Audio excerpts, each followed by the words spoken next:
Hello, welcome back. We are continuing in our study of apologetic method, and today we're going to resume with part 2 of the traditional method. If you look here at this chart, you see the two methods, the traditional and the presuppositional, and we're going to talk about the presuppositional method next week, but this week we're going to continue with the study of the traditional method. And as you recall from last week, we talked about the historical approach to apologetics here, where we're arguing for God as Redeemer, revealing Himself in time and space, in history, through historical evidence, records, archaeological, scriptural facts. And that is called the evidential method oftentimes, or evidentialism. You see here a book by Josh McDowell, Evidence That Demands a Verdict. And that book is primarily focused on that style of reasoning, that particular tactic. And over here on the right, you see a book by Norman Geisler, Christian Apologetics.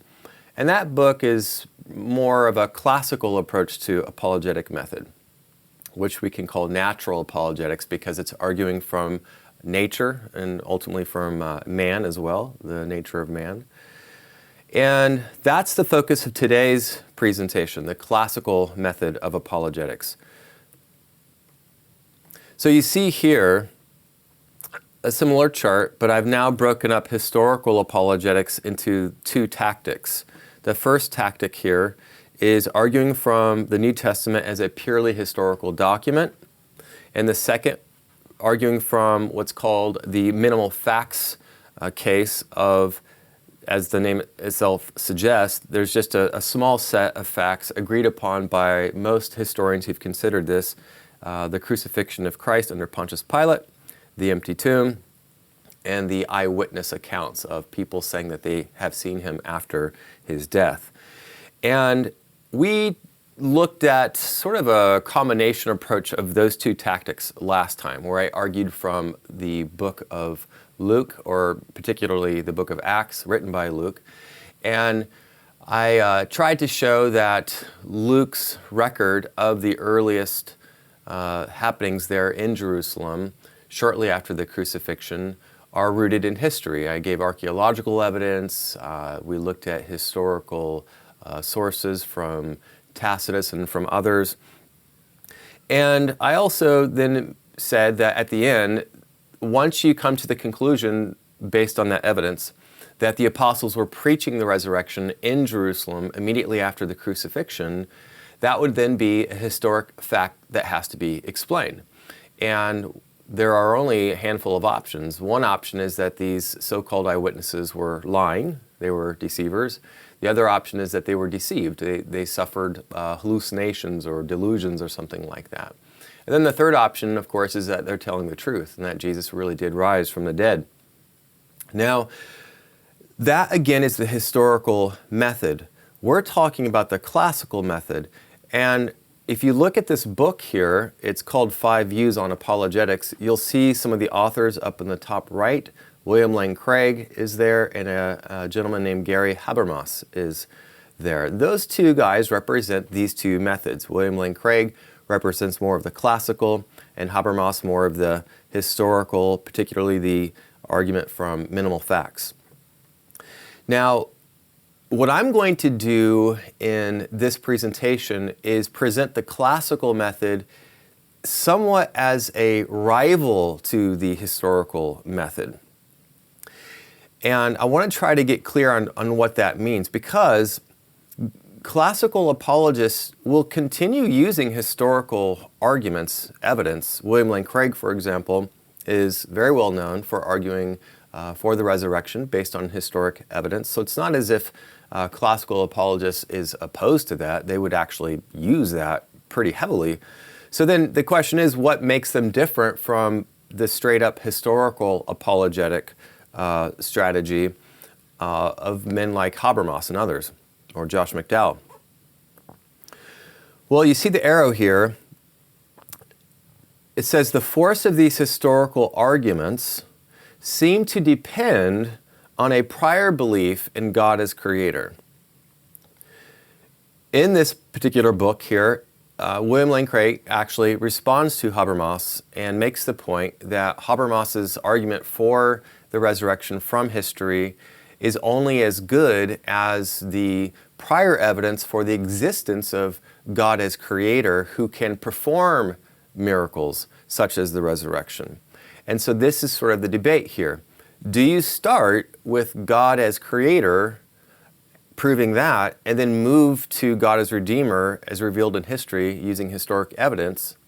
Or can you just go straight to the historic evidence for the resurrection and argue from that as proof not only of Jesus as the Messiah, but even in the process showing the existence of God as the one who performed that miracle?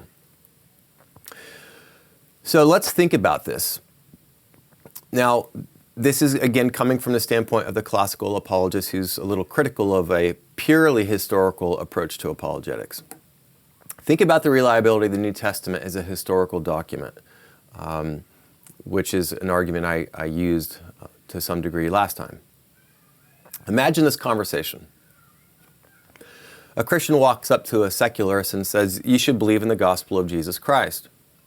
The secularist responds, "Well, how do you know that message is true?" The Christian says, "Well, because the New Testament is historically reliable." And now let's say that this particular Christian gives the sort of evidence that I gave last time for the historicity of the book of Acts and so forth. Well, the secularist at this point is probably going to reply by noting that the New Testament, including the book of Acts, records miracles. And his argument will be that any book that records miracles is historically unreliable, sort of by definition.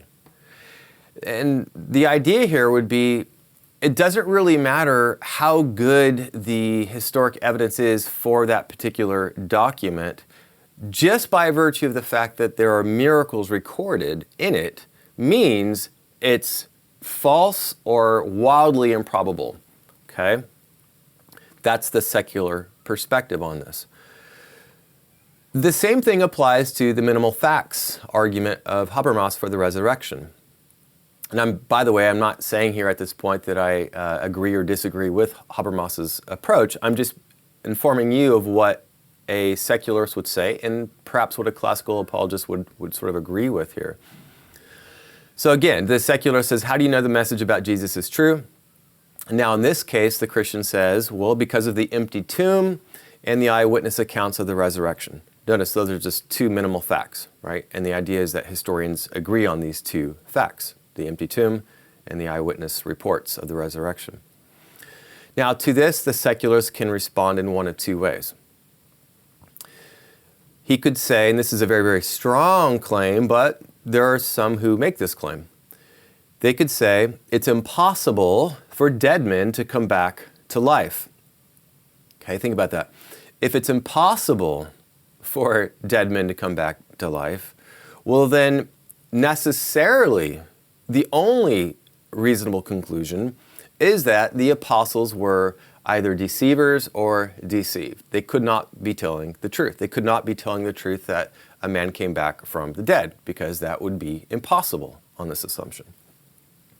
Now, to say that it's impossible is a pretty strong claim, and you're getting into what philosophers call metaphysics at that point. You're saying reality is such that these things cannot possibly happen. Well, that really is equivalent to atheism, right? I mean, if you're already certain of atheism, then, well, yeah, these things are impossible. But that would be the question. How can you be certain of atheism? And this is where we'll see classical apologetics comes in to try to defeat atheism. A more moderate or modest response from the secularists might be, okay, perhaps it's possible, but it's highly improbable that a dead man came back to life, okay? All things being equal, that's always, on this view, going to be the far more improbable explanation of something like this, of why the apostles would claim to have seen the risen Jesus. And so what they're going to say is, it's just more probable that the apostles were either deceivers or deceived. So they're not saying it necessarily follows that they were deceivers or deceived. They're just saying it's more probable that they were. Okay? So that's the problem for the purely historical approach. We can summarize it this way. Premise 1. Logically, one cannot prove that the New Testament is historically reliable or that Jesus rose from the dead until one first proves miracles are possible. Premise 2, one cannot prove that miracles are possible until one first proves the existence of a supernatural being, God, capable of performing miracles. Conclusion, therefore, one must prove the existence of God as creator before arguing from historical facts about Jesus. So again, I'm not saying I agree or disagree with this. I'm just reporting to you what the secularists would say and what many classical apologists would actually agree with, that you first must prove the existence of God as creator, and then logically move on to the historic evidence for him as Redeemer in the Old Testament and then the New Testament.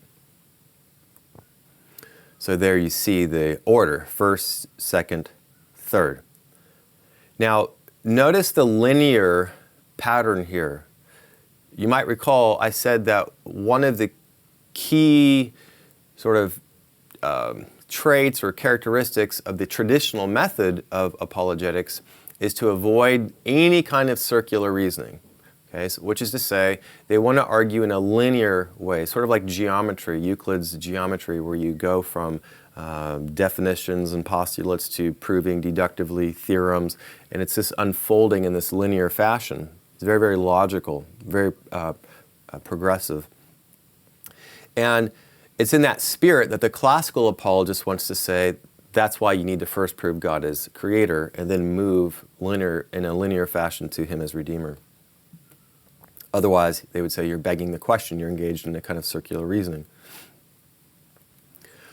All right, so the classical apologetic method can be pictured this way. If you look to the left there, it says first you start with evidence from nature and man to prove God is creator. And then, secondly, having done that, you move to the Bible, the Old Testament first, and then to the New Testament to show that these documents are grounded in history using archaeological evidence from, say, Egyptian or Babylonian records, from Persian, Greek, Roman records, trying to show that the evidence of the Old and New Testament is internally consistent, so forth and so on, and then ultimately to the person of Jesus Christ. Or you could just theoretically go from the existence of God straight to the argument for the resurrection, the minimal facts argument that we mentioned, because at least there you will then have proven that there is a God and so miracles are possible. Now you just ask, well, are they actual? Did they actually happen in history? And then you could go to the minimal facts approach. All right, so classical apologetics. When we talk about classical apologetics, the word classical is a little confusing because for a lot of people that refers back to the Greeks. And there is a sense in which you can use it that way. In my apologetics class, we actually study Plato, Aristotle, the Stoics, who all argued for some kind of a theistic perspective on the world over and against atheism. So these arguments can be traced back to the Greeks. In fact, if you look here on the left, you see Thomas Aquinas, and he was heavily influenced by the Greek philosopher Aristotle. And even Aquinas' arguments for God's existence have Aristotelian language and structure to them. But what we're going to do here in what remains of our time is look at what you might call pre-modern classical apologetics and modern or maybe postmodern classical apologetics. On the left there, your representative is Thomas Aquinas. And then on the right, we have William Lane Craig, who is, by all accounts, the most influential classical apologist alive today. And as you see there, because he lives in the modern era, he relies heavily on scientific arguments. And by scientific, I'm thinking more in terms of, say, modern physics, cosmology. And these are arguments that were not available to Thomas Aquinas because we hadn't discovered these things yet. So William Lane Craig and the modern classical apologists will try to capitalize on the discoveries of modern science and factor them into the old classical arguments, philosophical arguments of guys like Thomas Aquinas. All right, so let's go ahead and jump into Thomas Aquinas here.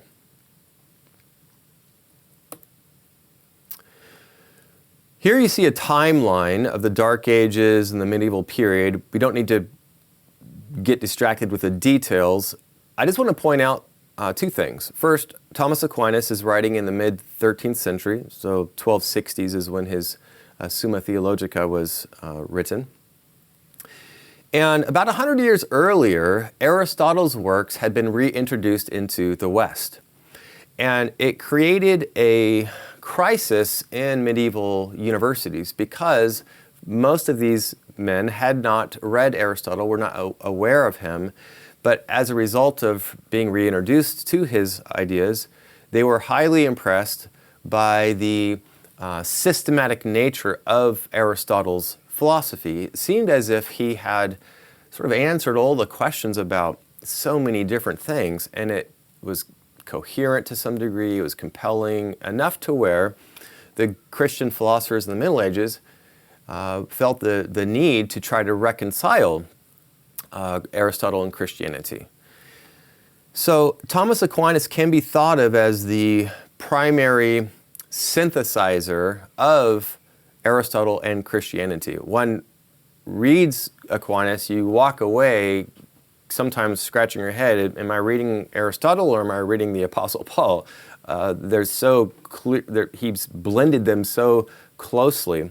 And this plays out even in the way he argues for the existence of God. Here you have a picture of how Aquinas thinks about this process. If you look on the left there, you see the cylinder that's picturing God as creator, as the cause of the creation. On the right, you see the creation, and that would be an effect. So what we have here is a cause-effect relationship. If you look at the top, you see order of being, and on the bottom, you see order of knowing.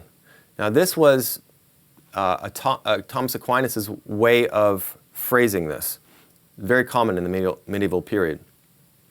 In terms of the order of being, Aquinas would say God exists first, right?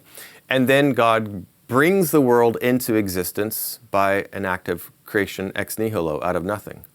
So the creation exists second, as an effect. God, the creator, is the cause, the creation is the effect.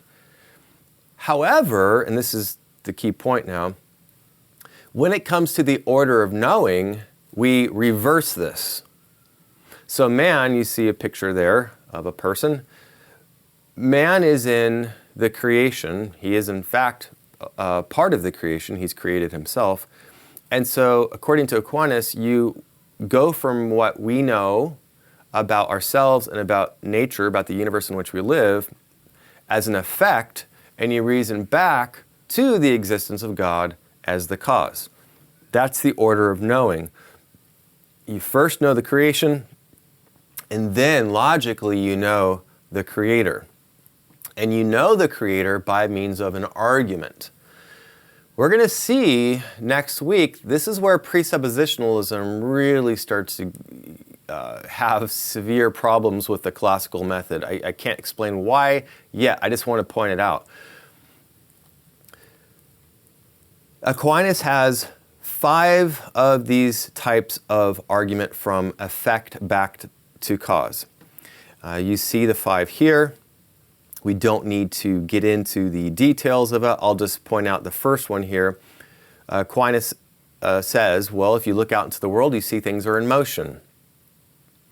And then he creates this elaborate argument, this deductive style argument, to reason backwards to the existence of God as the one who puts it into motion. And he does that with these other characteristics of the world. Reasons back to God as the cause of them. And in a second, we'll look at one example of this. But first I want to point out some characteristics of his arguments. And these are called theistic proofs. Proofs for the existence of God, or theism. First, Aquinas uses a specific type of argument. It's called a demonstratio. And a demonstratio has two characteristics. First, the conclusion follows necessarily from the premises. So in the terms of logic, which we teach here at PCS, it's a valid argument. Okay? The argument must be valid. The conclusion must follow necessarily from the premises. Two, the premises themselves must be true, but also known to be true in a certain way. So the premises are self-evidently true, or they are deducible from self-evident premises. That is to say then that the argument must be sound. Not just valid, but sound. The premises must be true and known to be true. Secondly, a demonstration, therefore, is not a probable argument. This is really key to appreciate. Aquinas does not believe that the arguments for God's existence are merely probable. He thinks they're certain. They're philosophically, rationally certain. And what we're going to find, though, is that when you get to the modern classical apologist like William Lane Craig, he will not make that argument. William Lane Craig is very clear in saying that these arguments are only probable. They're reasonable.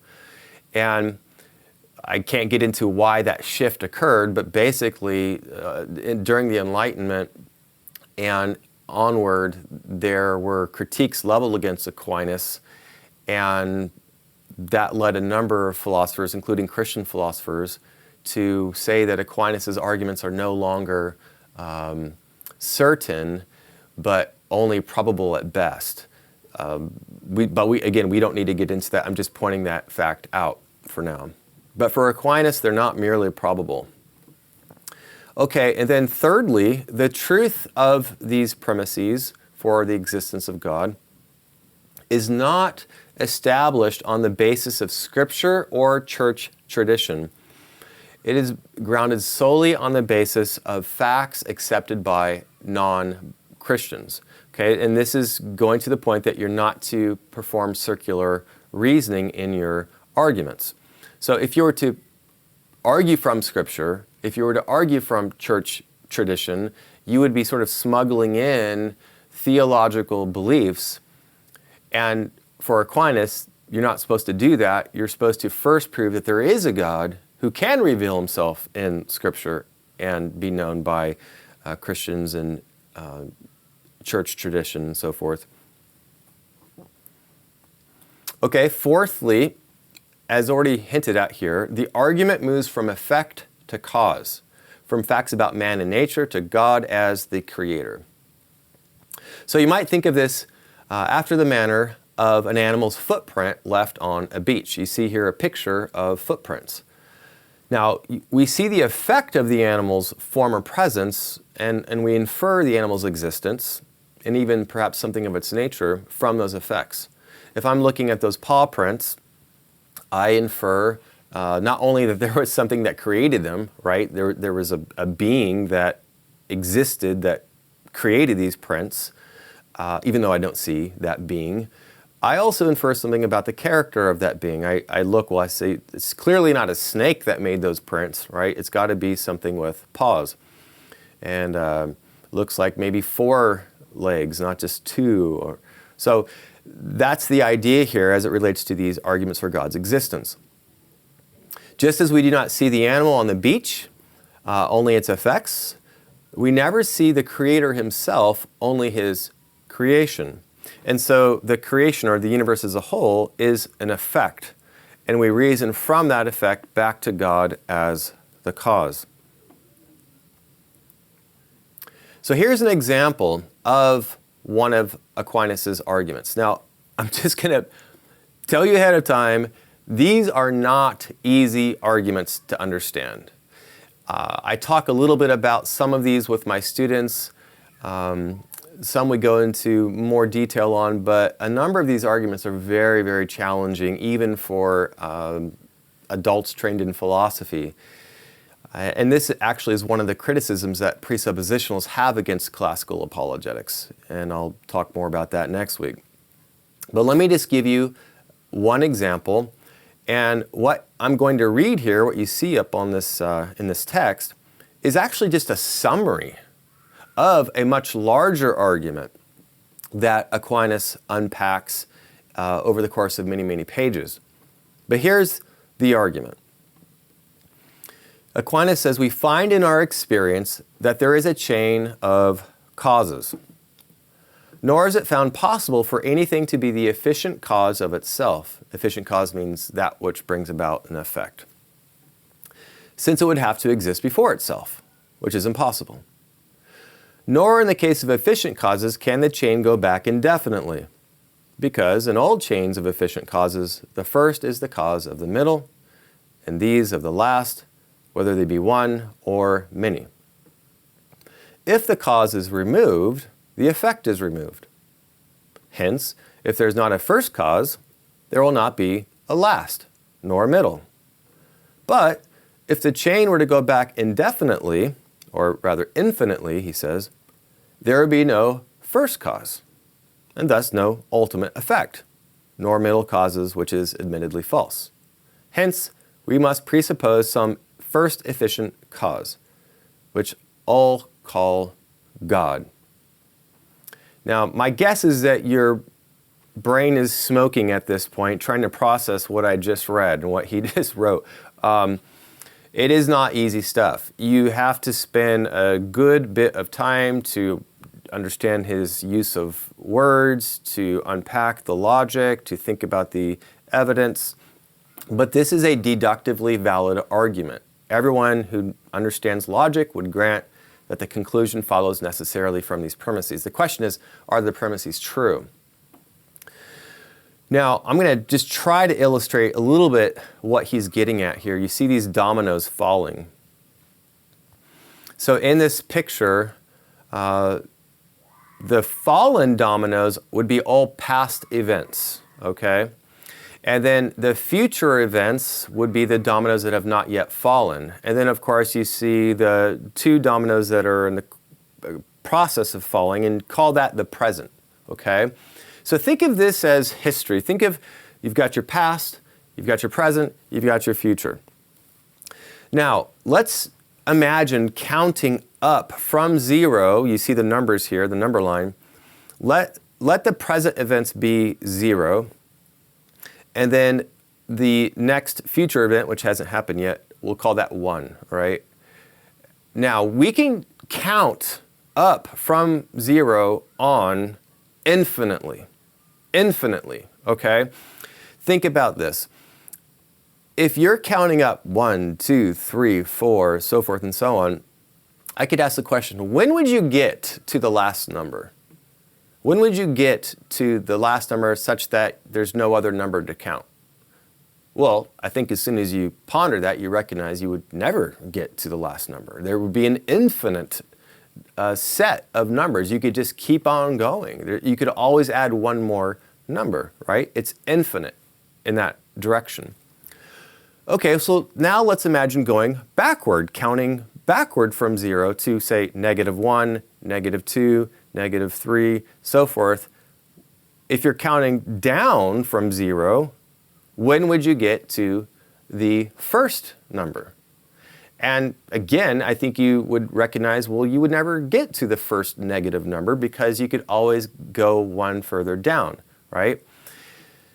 This is the nature of these concepts of infinity, that there's no limit, there's no end to it, right? Well, I think what Aquinas is getting at is this. Here's this quote again. He says, if the chain were to go back infinitely, there would be no first cause and thus no ultimate effect, nor middle causes, which is admittedly false. The idea is, if you were to go back infinitely to start the counting process in order to get back up to the present, you would never get to the first event, the first cause, the first number, as it were. It would just keep on going. But if you can't ever start the process, then you can't ever get back to the present. I I know that's really abstract, but something like that is going on here. Aquinas is talking about the nature of infinity. And there are a lot of different arguments along these lines that are explored by philosophers. And, but that's the idea. In a nutshell, Aquinas is saying you can't have an infinity of past events, past causes and effects. It must be finite. There must be a first cause. And then you have to ask, well, what is the nature of that first cause? And that leads to this fifth point about classical arguments. The cause must not only be other than the effects, it must transcend the effects in such a way as to merit the title God. So he says, for example, that the being we call God, and only that being, has the title of being the uncaused cause. Okay, what he means is, whatever else you think of God, you're going to say he's the cause, but he's also himself uncaused. So he's the uncaused cause, right? And Aquinas is saying, I have arguments to prove that there must be an uncaused cause. Well, that's just another way of saying God. Therefore, God exists. Now, this is not to say that God is only an uncaused cause. By all accounts, he's vastly more. But it is to say that what men mean by God includes the notion of an unmoved mover. Moreover, being the uncaused cause is unique to the being we call God, since he alone is supposed to fit this description. Now, here in this blue box, I have the conclusions of all 5 of Aquinas' arguments. Now, notice the yellow. In each case, the yellow words here are the being that Aquinas thinks he has proven by these arguments. So in the first case, he says, it is therefore necessary to arrive at what he calls a first mover, put in motion by no other. Okay, so Aquinas is saying, I've proven by this argument that there is a being that put things into motion and is not himself put into motion by anything. And he says, everyone understands this to be God. In the second case, he argues that there must be a first efficient cause. In the third case, he says there must be some being having of itself its own necessity and not receiving it from another, but rather causing it in others. And so on for the other 2. We don't need to look at this. I'm just trying to give you an idea of how these arguments work, of what he's up to. All right, and then sixthly, no one of these, and this is actually really important to get because this is a common criticism of classical apologetics, which I think in all fairness is a little bit uncharitable because, well, let me just read this. So, sixthly, no one of the 5 ways is meant to show that the being whose existence is being proved has all the attributes we ascribe to God. Okay, what that means is no one of these arguments is supposed to prove that there is a God who is all-powerful, all-good, all-knowing, provident, personal, relational. No one argument is supposed to prove all of that information. The idea is that you're using lots of different arguments, each of which is designed to prove some attribute of a being who alone would qualify as God. And so to accomplish this, Aquinas goes on to use sort of a process of elimination style reasoning, where he says, God is not material, God is not evil, God is not many, he's one, God is not weak, he's omnipotent, omniscient, he's free, etc., etc. So Aquinas is trying to prove all of these attributes that we believe God has. And now consider this. The average person, if asked, how do you know that there is a God who has all these attributes, might say, well, because the Bible says this. The Bible says that God exists, he's created the world, he's all-knowing, he's all-powerful, he's provident, he acts freely, he's loving, just, so forth and so on.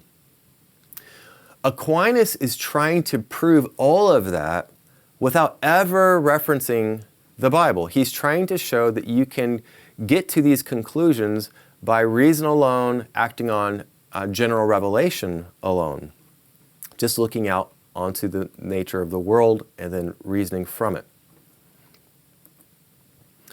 Okay, so moving on now to modern classical apologetics. Here you see a picture of William Lane Craig.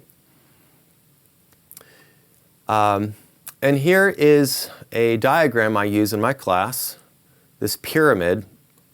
And the point of this pyramid is to show how modern apologists like William Lane Craig will try to use a style of reasoning like Thomas Aquinas, but fill it with modern scientific style evidence. So you see the first one there, the origin of the universe. That's the fundamental plank here. The second one is the uniformity of nature, the laws of nature. Then you have the mathematical structure of the world, the intelligibility of the world, the fine-tuning of the universe for life, the origin of life itself. And guys like Craig would argue from modern scientific evidence for each of these points. Let me just give you one example. So this is probably his most famous argument. It's called the Kalam argument, or it's a version of what's called a cosmological argument for the origin of the universe. Premise 1, whatever begins to exist has a cause for its existence. Premise 2, the universe began to exist. Therefore, conclusion, the universe had a cause for its existence. Now, if you look at this picture here, this is a model of the history of the universe from the Big Bang. And Craig would argue from this cosmology, this modern scientific cosmology, to try to prove premise 2, that the universe began to exist, that it's not infinite. Now think about this in contrast to, say, Aquinas' argument. Aquinas' argument is very, very abstract and philosophical about the nature of causation and infinity and things like that. Whereas here, Craig is arguing from what modern science, the consensus view, is telling us. And is essentially trying to get to the same conclusion as Aquinas, but using slightly different lines of evidence. I would also point out here, though, and this is something that a presuppositionalist is going to be concerned about, that Craig is using consensus science to make this point. And there are some people who would say that this is questionable, maybe even dangerous, to try to use what consensus science is saying in order to prove God's existence, because one thing we know about the history of science is that there are paradigm shifts, there are changes in the theories, and what one generation thinks is most likely is jettisoned by the subsequent generation, and a new theory is put forth. And so there's some debate about this, as well as the idea of, you have some Christians who say, well, we don't believe that the earth or the universe is this old, or that it came about by this process. We don't agree with the scientific consensus. Whereas you have other Christians who would. And so now, even in the process of arguing for Christianity, arguing for God as creator, notice that you're now getting into a debate about what evidence to use and what evidence is compatible with Christian theism. Okay, so just setting that aside though for now, look at the conclusion of this argument we've just read. The conclusion is the universe had a cause of its existence. Now, that by itself is not saying, therefore God exists, right? It says the universe had a cause of its existence. So the question is, what is that cause? And this is where Craig and others would go on to try to extend the argument, to go from this conclusion to further conclusions that get us closer to the belief that God is the cause. So it could go something like this. You could add a third premise. Since we know the conclusion is the universe had a cause of its existence, the third premise would be, well, the universe itself can't have been its own cause. Okay, the universe did not cause itself to exist, since then it would have to pre-exist itself, right? It would have to both exist and not exist at the same time. That doesn't make any sense. So we could get to a second conclusion here. Therefore, something that transcends the universe caused its existence. That is to say, something that is not itself the universe, that is not itself material, spatial, temporal. That's what we mean by transcends, that the cause of the universe is not the universe, it's something that's beyond the fabric of space, time, matter, energy. It doesn't have those properties itself. All right, well, now there are only two entities typically believed to have these attributes of being not material, not spatial, not temporal, okay? And that would be God and what are called abstract objects. Abstract objects. So numbers, for example, the number 3, or triangularity, or sets, the set of all even numbers, the set of all odd numbers, right? These are pure mathematical concepts or logical concepts, and philosophers have spilled a lot of ink trying to understand these ideas of abstract objects. They're not physical. You know, I can write the number 3 on a board, but that's just ink on the board, right? I could also, you know, symbolize 3 in lots of different ways. But what is threeness, right? What is the abstract idea that we're getting at? And so some philosophers think that these abstract objects in some weird sense exist. So let's just say, for the sake of argument, that they somehow do. Well, could abstract objects be the cause of the physical world? And as strange as this may seem, there are actually physicists today who think that ultimately numbers are what created the world, that the physical universe is an expression of mathematics. One really big problem, though, with this proposal is that abstract objects don't cause anything. They're not physical, and so how could a non-physical, abstract, impersonal object do anything, right? And so that's why guys like Craig would say that premise 5, abstract objects cannot be the cause of the physical universe, which means only God is left as the possible alternative to this. Okay. Now, I'm super simplifying, believe it or not. There are lots of other considerations that guys like Craig would put forth to defend this argument. I'm just trying to give you an idea of how it works. Now, going back to this pyramid, what I'm trying to show here with this picture of the blocks is that classical apologetics, whether you go with Aquinas or Craig or any number of other classical apologetic arguments, think of it as building a house. You're first laying the foundation, and then you build the superstructure, the frame, right? And then you put on the roof and so forth and so on. You're moving methodically, piece by piece, block by block, sequentially, trying to get to this ultimate conclusion that there is a God. So you go from the origin of the universe to the fine-tuning of the universe to the origin of life. So in apologetics class, we talk about the nature of DNA, the nature of protein synthesis, the genetic code, and the nature of biological information to try to explore this idea of whether that could come about by purely material blind processes. We get into debates over evolution and so forth. So that is in a nutshell how a classical apologist tries to get to the existence of God as creator.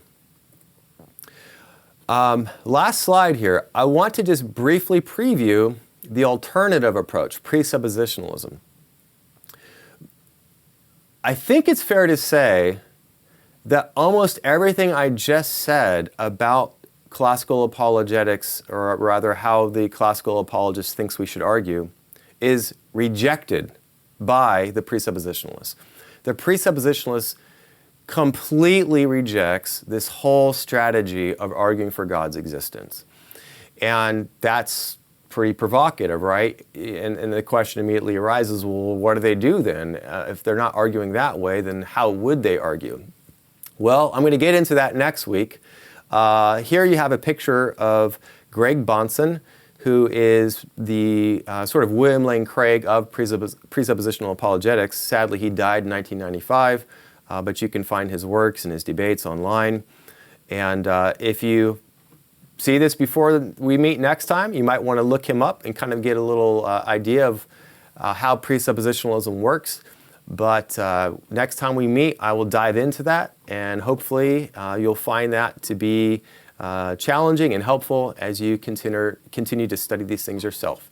So thanks for joining me, and I'll see you next time.